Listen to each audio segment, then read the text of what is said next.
y'all, I'm Crystal. Welcome back to my Texas garden. Today I'm starting my winter seeds, but before we do that, grab yourself a coffee and let's have a little chat.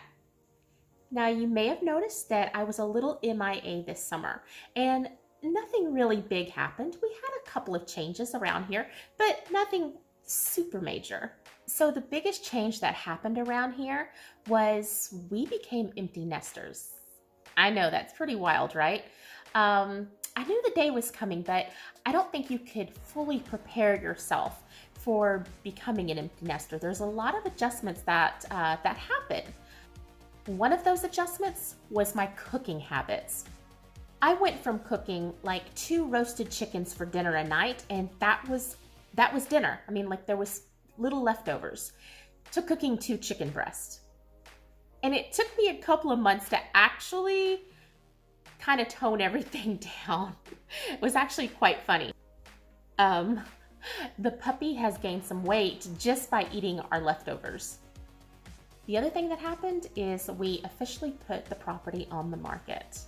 We knew that once both the kids were out of the house, we wanted to downsize our property. When we originally bought this property, I wanted 5 acres, my husband wanted 10. I figured we'd settle somewhere, I don't know, I guess around 10. However, the guy that sold us this property somehow convinced us, about 5 acres at a time, to increase our land. So we went from 5 to 10 to 15 to 20. By the time we ended up signing closing papers, we were a little over 36 acres. So we're going to try it all over again, and we're aiming for 5 to 10 acres. And we're not exactly too sure where we're going to go. We're definitely staying in Texas, so I'm not too sure if we're going to go to Central Texas or Northeast Texas, but it'll be here in Texas. And as the time comes, I'll definitely update you guys with that. Now this summer I did plant a garden. It was a very small garden. Wasn't anything that I've ever done in the past because I knew we'd be putting the property on the market. And I've hesitated on starting my winter garden until I talked to a real estate agent that kind of explained the market here in this area. So I decided to go ahead and start my seeds, and I am a little late on some things, but it'll be okay in the end. It just means that I won't get as much harvest time as I would have originally liked. So that's my update. That's where I've been. Like I said, nothing really major, just taking a little break, kind of sitting in a weird holding pattern with the property, but we're just gonna push on through anyway. So now that I told you that, let's start today's video. Let me start by telling you guys what I'm planting in my garden this winter. So first I'm gonna list off everything that I'm planting, and then we'll back it up, slow it down, and we'll talk about each thing. Peas, carrots, celery, radishes, leeks, cabbage, cauliflower, broccoli, lettuce, bunching onions, bok choy, kale, beets, turnips, collards, onions, and garlic. It's a lot of stuff.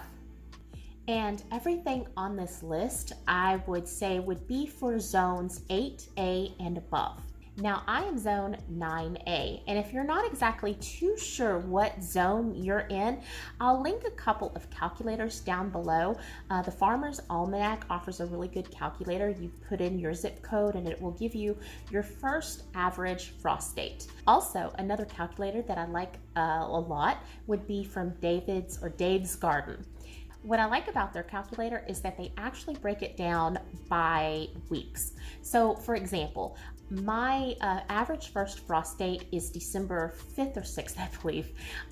But what Dave's calendar does, or calculator does, is it tells you by December 6th, I have a 50% chance of frost. And I like that, and it gives you, it breaks it down basically by week and how much of a percentage it increases.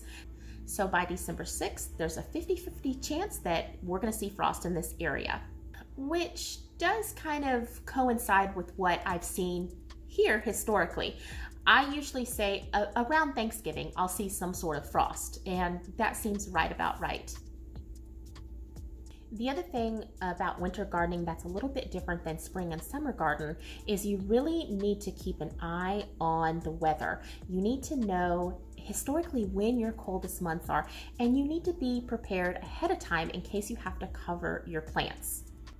Now for us, February is typically our coldest month of the year. The last couple of Februarys, we had snow and ice. And some of the plants on my list are only cold tolerant to about 30 degrees.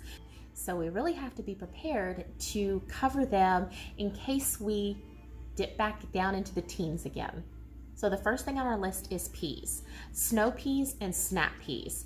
Their mature plants are cold tolerant to about 28 degrees. That does not include the blooms or the peas themselves. If you're expecting a frost below 30, I would go ahead and harvest out the peas before you lose them. These are the peas that I'm growing this year. These are the absolute best snow peas. You get nice giant pods. I mean, they're like as long as my hand, and they're quite sweet. My son actually will eat these right out of the garden. I'm serious. He'll take a thing of ranch out to the garden and eat them right off the vine. And if my timing's right, he'll be able to enjoy these while he's home from college on his winter break. Carrots. Carrots are cold tolerant to about 15 degrees. They grow very, very well here in the winter and actually get sweeter after frost. On average, carrots take about 80 days to maturity. Celery. Now, celery takes 85 to 120 days to reach maturity. It's also only cold tolerant to 30 degrees. What I like about growing celery is that you can sustainably harvest it. So as you need it, you just cut out the outer stalks and use it as you need it. I can actually keep the celery growing all through the summer. However, during the winter, when it's colder, it takes off. It grows really, really well here in the winter. Radishes. Radishes are a quick crop. 30 days from the time you plant the seed to you eating fresh radishes. They're cold tolerant to 20 degrees. Leeks. They take about 120 to 150 days to reach maturity. However, I think that you can actually eat leeks at any time. They're also cold tolerant to 20 degrees. I really like growing leeks. It's something that I can grow here year-round. The heat does not seem to affect them as much as regular onions. And they're another plant that you can chop them down to ground level and they'll grow back from the roots. I actually learned that by running over a leek with a lawnmower, and I thought, oh, I killed it. A few weeks later, there was some green popping up from the leek. So yeah, I love growing leeks year-round. Brussels sprouts. Brussels sprouts is another great cold weather crop. They're hardy into the teens.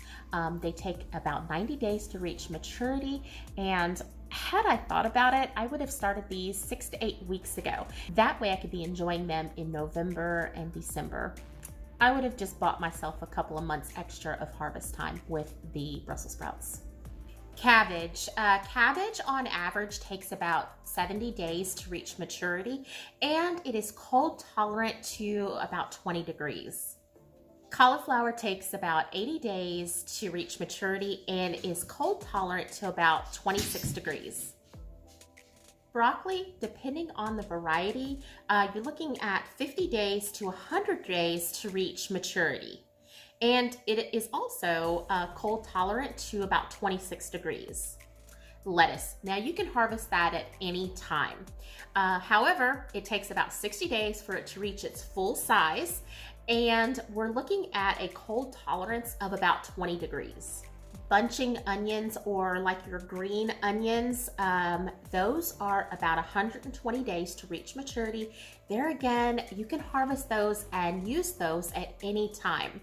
So something I'm gonna experiment with this year is actually cutting them down to ground level and letting them sprout again. I know you can sprout store-bought green onions and grow new onions. So we're gonna see if we can sustainably harvest bunching onions this year. They're also cold tolerant to about 25 degrees for about 4 hours. They're not gonna tolerate really, really cold temperatures for a long period of time. Bok choy is another thing that you can harvest at any time. I've harvested the baby bok choys and I've also let them grow to full size. Take about 45 days for them to grow to full size. They're also cold tolerant to about 30 degrees. Bok choy is probably not super ideal for a winter garden, but more suited for a very, very early spring garden. but we're going to grow it in our winter garden anyway, and we're going to enjoy it for as long as we can. Kale. Kale is another plant that you can sustainably harvest all season long. You're looking at about 95 days for it to reach full size. It's also cold tolerant to about 10 degrees, so it makes an excellent winter crop. Beets. They take about 60 days to reach maturity, and they're cold tolerant to about 28 degrees. Now I know beets are one of those things that you either love or you absolutely hate. And I used to tilt more to the hate side, but I love them roasted with rosemary and garlic. And once we have a good crop of beets in, I'll show you guys my recipe for them. They're pretty good. They're also great for detoxing the body, which we'll talk more about later on. Turnips. It's about 55 days to maturity, and they're cold tolerant to about 30 degrees. Okay, so let's chat a minute. I know I'm from Texas, and most people around me love turnips and turnip greens. Now, I don't know if it was the variety that I grew before in the past, but I am not crazy about them. They had a very sour taste to them. We're gonna try them again this winter and see if this new variety or this different variety is more palate pleasing. Collards. It takes about 75 days for them to reach maturity or full size, but just like any other green, like your lettuce, your kale, things like that, you're going to be able to harvest those at any time. And you're going to be able to sustainably harvest those throughout your grow season. Their cold tolerance is 5 degrees, and that makes for an excellent winter crop for a lot of people. Now, the other thing that we're going to be trying for the first time this year is Swiss chard. I've actually grown it a couple of times, but the rabbits ate it down and I never got to try it. So we're going to try it. And unfortunately, I did not look up their cold tolerance. Onions. Now, the variety that I will grow here are called 1015s. They're a sweet onion, they're a yellow onion, and you can get them to grow the size of softballs. Those have a cold tolerance to about 28 degrees, and I'll plant them in December. Now, last but not least on the list, garlic. Garlic takes about 6 months to reach maturity for you to harvest, and it has a cold tolerance of negative 30 degrees. I think everybody in the US can actually grow garlic in their winter gardens. So I'll actually be planting all of my starts in the garden in 2 weeks. I'll be working for the next 2 weeks on preparing my garden. And yes, I will bring you guys out there and show you how we're doing it this year. Now, the seeds that I have started today are my peas, celery, leeks, Brussels sprouts, cabbage, cauliflower, bunching onions, bok choy, and collards. And broccoli. I can't remember if I said broccoli, but I'll be starting those today. Now, all of my root crops, beets, radishes, carrots, those all have to be direct sown. Root crops typically don't transplant that well. They don't like their roots being disturbed. Speaking of that, let me show you what I got. Wasabi radishes. I'm super excited about this. Very excited. Now, my greens, like the kale, the bok choy, the Swiss chard, spinach. I don't think I told you guys about spinach, but I might plant some of that too. I haven't made up my mind. I'm not as crazy about spinach as I am kale.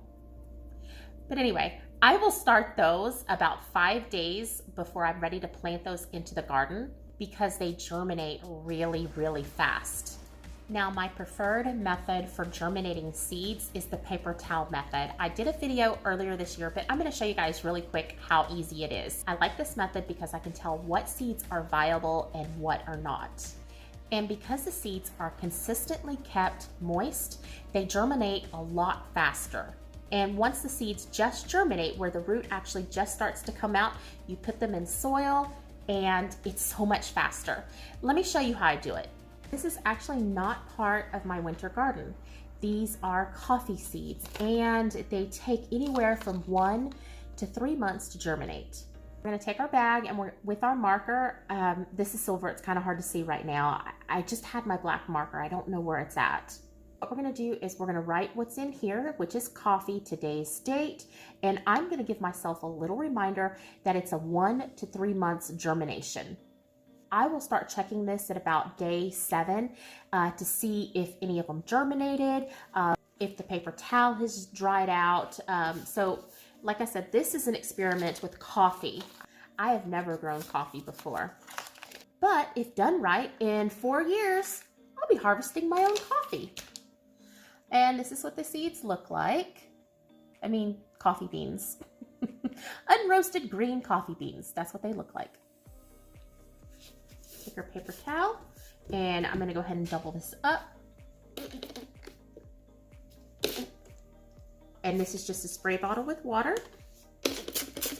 And we're gonna give it a little spray.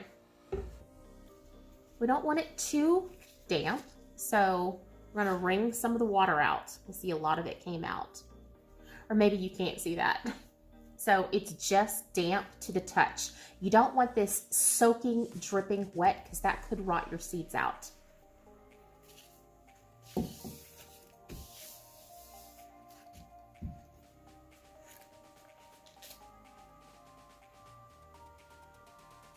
So we're just gonna place them evenly on the paper towel. And we're gonna fold it over.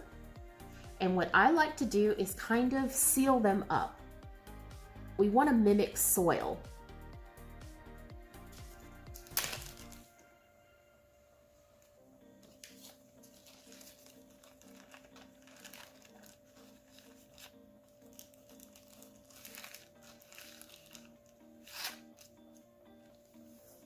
Take as much air out of here as you can and seal it up. Now I'm gonna stick this on top of my fridge. On top of the fridge is a little warm, and I think that will help germinate this. Okay, so in less than a week, we'll be ready to transplant all of the seeds I started today into some soil.